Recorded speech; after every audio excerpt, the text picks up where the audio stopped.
السلام علیکم ورحمۃ اللہ وبرکاتہ۔ بہت ہی اہم مسئلہ بیان کرنا ہے۔ وہ یہ ہے کہ ایک مالدار آدمی نے قربانی کا جانور خریدا اور قربانی کے دن اس سے پہلے ہی وہ مر جاتا ہے یا اس کو ذبح کر لیتا ہے تو کیا حکم ہے؟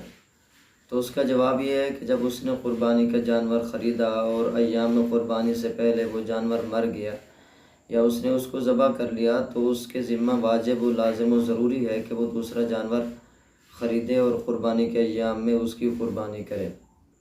اور اگر قربانی کا جانور خریدنے والا غریب آدمی تھا اور اس نے جانور خریدا اور وہ قربانی سے پہلے ہی مر گیا یا اس نے ذبح کر لیا یا گم ہو گیا تو اب اس غریب آدمی پر قربانی چونکہ واجب نہیں ہے، اس وجہ سے اس کو دوسرا جانور خریدنا کوئی اس پر لازم نہیں ہے۔ واللہ تعالی اعلم بالصواب۔